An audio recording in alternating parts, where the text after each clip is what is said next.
मालिकेच्या आजच्या भागामध्ये आपण पाहतो की इकडे फायनली तारिणीने टेक ऑफ केलेलं असतं आणि आता तारिणी ही थेट पोचलेली असते ज्या ठिकाणी तिला मिशनसाठी तिरंगासाठी पाठवलेलं असतं त्या ठिकाणी.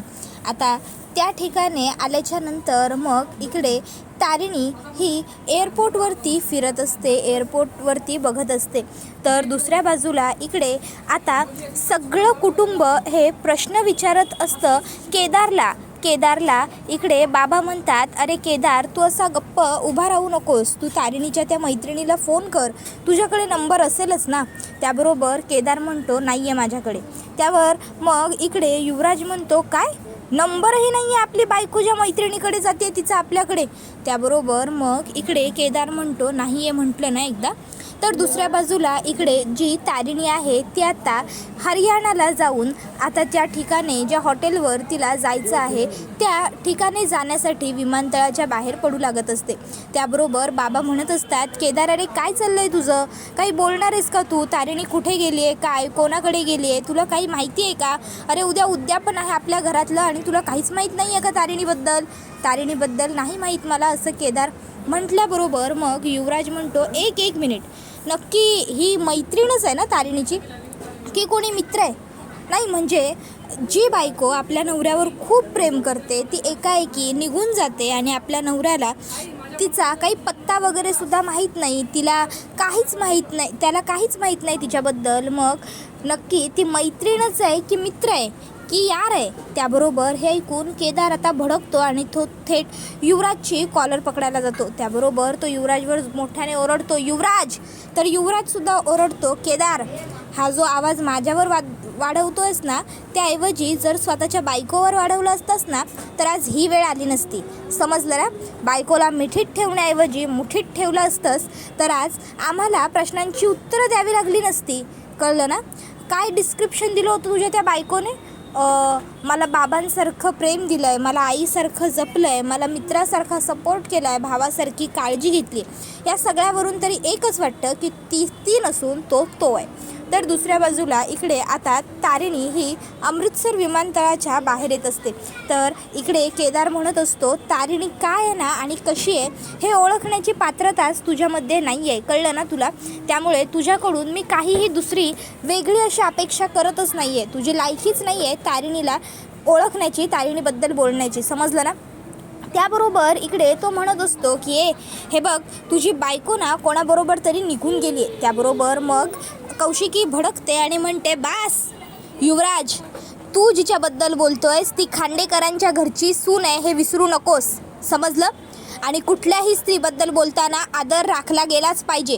स्त्रीबद्दल बोलताना अवमान मी सहन करणार नाही. या घरात मला हे चालणार नाही, समजलं. स्त्रीबद्दल बोलताना कायमच भाषेत आत्मीयता आणि आदर असायलाच हवा, कळतंय. त्याबरोबर मग मात्र युवराज एकदमच गप्प होऊन जातो. त्यानंतर मग इकडे कौशिकीताई केदारकडे येते. ती केदारला म्हणते, केदार, तारिणीने आजपर्यंत आपल्यासाठी खूप काही केलं आहे, आपल्या घरासाठी खूप काही केलं आहे, मला सगळं मान्य आहे, पण आज तारिणी हे जे काही वागली आहे ना ते मला मान्य नाही आहे, समजलं. त्यामुळे तारिणी जेव्हा केव्हा परत येईल तेव्हा तिला माझ्या प्रत्येक प्रश्नाचं उत्तर द्यावंच लागेल आणि तेव्हा तू आमच्यामध्ये येणार नाहीस, नक्की, कळलं. त्याबरोबर मग केदार काहीच न बोलता तिकडनं निघतो. तर दुसऱ्या बाजूला इकडे अमृतसर विमानतळाच्या बाहेर आलेली तारिणी आजूबाजूला बघत असते. आता आजूबाजूला कोणीच ओळखीचं नसतं, काहीच माहितीतलं नसतं. त्यामुळे तारिणी ही जरा शांत उभी राहते आणि सगळीकडे एकदा निरीक्षणाच्या दृष्टीने बघते. त्याच्यानंतर मग ती तिच्याकडे असलेलं एक पाउच काढते आणि त्यामधलं एक ओळखपत्रही बाहेर काढते. त्यानंतर मग तारिणी आता ते ओळखपत्र घेऊन तिकडनं पुढे जायला निघालेली असते. आता तारिणी ही पुढे चाललेली असते. तर त्यावेळी इकडे आता ती जाताना कानामध्ये तिच्या ब्लूटूथसुद्धा लावून घेते. तर दुसऱ्या बाजूला इकडे आता तारिणीबद्दल लोक जे वाईट बोलत आहेत ते ऐकून इकडे केदारला खूप राग येत असतो, वाईट वाटत असतं. तो येतो आणि त्यांचा फोटो हातामध्ये घेत तारिणीच्या चेहऱ्यावरून हात फिरवत म्हणतो, बॉस कुठे आहेस तू, कशी आहेस. आय नो, मला माहिती आहे की तू मिशनवर आहेस, खूप महत्त्वाच्या मिशनवर आहेस, पण एकदा मला इन्फॉर्म करायचं होतंस बॉस, तू कुठे आहेस, कशी आहेस ते. असो बॉस, मी सगळ्यांच्या प्रश्नांची उत्तरं देऊ शकतो गं, पण मनाला पडलेल्या प्रश्नांचं काय करू? मनाला होत असलेल्या अडचणी, मनाला येत असलेला त्रास, या सगळ्याचं काय करू? बॉस, तू काहीच काळजी करू नकोस, तू तिकडे तुझं काम कर, मी आहे इथे. इतक्यात आता टेक्नोचा केदारला फोन आलेला असतो. केदार अश्रू पुसतो आणि टेक्नोचा फोन उचलत म्हणतो, हां हॅलो टेक्नो, बोल. त्याबरोबर टेक्नो म्हणतो, बॉस अहो इकडे आपल्या के मॅमनी अचानक मीटिंग लावलेली आहे. त्यावर मग केदार म्हणतो, का जे मॅमनी अशी अचानक का मीटिंग लावली आहे? टेक्नो म्हणतो, सर ते काही माहीत नाही आहे, पण मीटिंग आहे, तुम्हाला आणि मॅमना पोहोचायचं आहे. बॉसबरोबर तुम्ही पोहोचाल ना? केदार म्हणतो, ठीक आहे. त्याच्यानंतर दुसऱ्या बाजूला तारिणी अमृतसरमध्ये आता तिला ज्या ठिकाणी राहायचं असतं त्या ठिकाणी जायला निघालेली असते. अमृतसरमधली सगळी मोठी मोठी ठिकाणं जी तिला रस्त्यात दिसत असतात ती सगळी ती बघत असते.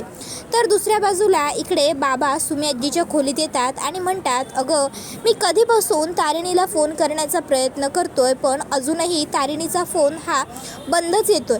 मला तर काही आता कळतच नाही आहे बघ. त्याबरोबर सुमी आजी म्हणते, मला सुद्धा ना काही समजत नाही आहे. नाही, ही पोरगी सहसा कधी असं वागत नाही, आज अचानक काय झालं हिला काही कळायला म्हणून मार्ग नाही आहे. खूप टेन्शन आलं आहे रे मलासुद्धा, ही मुलगी असं कधीही न वागणारी असं वागली. तोपर्यंत मुद्दामून निशीची आई तिकडे येते आणि म्हणते, काय तारिणी अचानक घरातनं निघून गेली? बाई बाई बाई, मग तिकडची परिस्थिती काय आहे गं? आणि मग ती फोनवर स्पीकरवर टाकते आणि इकडे आता निशी सांगू लागते, आई अगं काय सांगू तुला, इकडे तारिणीवरती सगळी फॅमिली खूप जास्त रागवली आहे, खूप जास्त चिडलेत. त्याबरोबर आई म्हणते, अगं पण उद्या उद्यापन आहे ना तुमच्या घरी? त्यावर मग निशी म्हणते, अगं आई तेच तर, हे आम्हाला कळतंय उद्या उद्यापन असल्याचं, पण त्या तारिणीला कुठे कळतंय? ती गेली आहे कुठल्या तरी मैत्रिणीकडे. आई मला सांग, कुटुंब महत्त्वाचं की मैत्रिणी गं? याला काय अर्थ आहे गं? त्याबरोबर मग लगेचच तिला काकू सांगते, हे बघ ते काही असलं तरी तू काय त्या सगळ्यात पडू नकोस आणि अशी वेड्यासारखी कधी वागूही नको हा निशी. त्यावर निशी, नाही गाई, बरं मी करते तुला, चल नंतर कामं आहेत थोडी, असं बोलून ती फोन कट करते. त्याबरोबर मग लगेचच आता इकडे काकू बाबांना म्हणते, बघितलंस का, बघितलंस काय तुमच्या तारिणीने दिवे लावून ठेवलेत ते दिसलं का? त्याबरोबर दुसऱ्या बाजूला इकडे तारिणीचा प्रवास हा सुरूच असतो. अमृतसरमधली सगळी मोठी मोठी ठिकाणं तिला दिसत असतात. ती सगळं व्यवस्थित निरखून बघून घेत असते जाता जाता. तर दुसऱ्या बाजूला इकडे आता लगेचच जे बाबा असतात ते म्हणतात, की हे बघा काहीतरी गैरसमज झाला असेल, निशीच्या ऐकण्यामध्ये तारिणी अशी बेजबाबदार मुलगी नाही आहे हे तुलासुद्धा माहिती आहे. त्याबरोबर लगेचच इकडे काकू म्हणते, की हो का, बरं आहे, चांगलं, शाब्बास. नाही म्हणजे माझ्या निशीची चूक काढल्याशिवाय तुमचं मनच भरत नाही ना. निशीची चूक काढताय तुम्ही, पण तुम्हाला असं वाटत नाही का की तारिणीही चुकलेली असू शकते? त्याबरोबर आजी म्हणते, की निशीने काहीतरी चुकीचं ऐकलेलं असू शकतं. त्यावर मग काकू म्हणते, की अरे वा वा वा, निशीने चुकीचं ऐकलं असेल, पण बाकीचं संपूर्ण खांडेकर कुटुंबीय त्यांचं काय? त्यांचाही गैरसमजच झाला आहे का की तेही चुकीचेच आहेत? तर दुसऱ्या बाजूला तारिणीला ज्या हॉटेलवरती राहायचं असतं, तारिणी त्या हॉटेलवरती पोहोचलेली असते. त्यानंतर तारिणीचं सगळं सामान आतमध्ये नेलं जातं. तारिणी ताबडतोब येऊन आता तिथे रूमसाठी तिचं आधार कार्ड देते, जेणेकरून एंट्री करून तिला तिचा रूम देण्यात यावा म्हणून ओळखपत्र. तर आता तो जो पंजाबी असतो तो म्हणतो, की अरे वा मॅडम जी, प्रियंका सिंग हो तुसी? त्यावरती म्हणते, की हाँ प्रियंका सिंग हूँ मैं. त्याबरोबर मग तो म्हणतो, की दिल्ली से हो? त्याबरोबर ती म्हणते, हाँ जी हूँ दिल्ली से, मुझे बुटीक शुरू करना है ना खुद का, तो सोचा ज़रा आस पड़ोस के अच्छे अच्छे जगहों पर जाके आ जाओ, देखो ज़रा अच्छी अच्छी जगह पर नाप लूँ, देख लूँ, इसके लिए आ गई अमृतसर. क्यों अमृतसर आ नहीं सकते क्या? त्याबरोबर तो म्हणतो, की नहीं जी मैडम जी, वैसा तो कुछ बात नहीं है, मैंने बस सोचा कि आप दिल्ली के लगते नहीं हो इसीलिए पूछा. त्यावरती म्हणते, अभी दिल्ली के लगने के लिए कि कुतुब मीनार साथ लेके घूमना पड़ेगा, और दिल्ली के क्यों नहीं लगते हम, पूरे दिल्ली से है, वो भी पुराने दिल्ली से, गली नंबर 6, समझे? त्याबरोबर लगेचच आता तो म्हणतो, अच्छा अच्छा. त्यावर ती म्हणते, की वैसे आप कहाँ से हो जी? तसा तो म्हणतो, पंजाब से हूँ मैं. तसा लगेचच ती म्हणते, पंजाब से? पंजाबी लगते नहीं हो तुसी. त्याबरोबर तो म्हणतो, अरे हम क्यों नहीं लगते पंजाबी, क्या कमी है हम में. तशी लगेचच ती म्हणते, ऐसा मैं बोलूँ तो आप नहीं हो पंजाब के तो चलेगा आपको. नहीं, ये पंजाब हो या दिल्ली हो, बाकी कुछ भी रहेगा, पर हम सब होंगे ज़रूर एक हिंदुस्तानी. बरोबर. त्याबरोबर दुसऱ्या बाजूला आता इकडे केदार हा सुद्धा त्यांच्या ऑफिसला पोहोचलेला असतो. केदार म्हणतो, टेक्नो तुम्हाला काही आयडिया तरी आहे का, बेसिक आयडिया, की का मॅडमने बोलवलं असेल. त्याबरोबर टेक्नो म्हणतो की नाही ते तर काही आम्हाला माहीत नाही, पण एवढं मात्र कन्फर्म सांगतो की मॅडम चिडलेल्या आहेत, त्यामुळे रागच त्या काढणार आहेत. त्याबरोबर हे ऐकून केदार म्हणतो की बापरे. त्याबरोबर मग आता लगेचच फातिमा विचारू लागते, सर पण बॉस कुठे आपल्या. त्याबरोबर मग केदार आता विचार करतो की यांना काय सांगू, बॉस कुठे. तोपर्यंत त्या ठिकाणी जे मॅम आलेले असतात. मग जे मॅम तिकडे येतात आणि पाणी पितात, तसंच सगळ्या टीमला गुड मॉर्निंग टीम असं मोठ्याने विश करतात. त्याबरोबर सर्व टीम मेंबर जाऊन एका जागी स्तब्ध उभे होतात.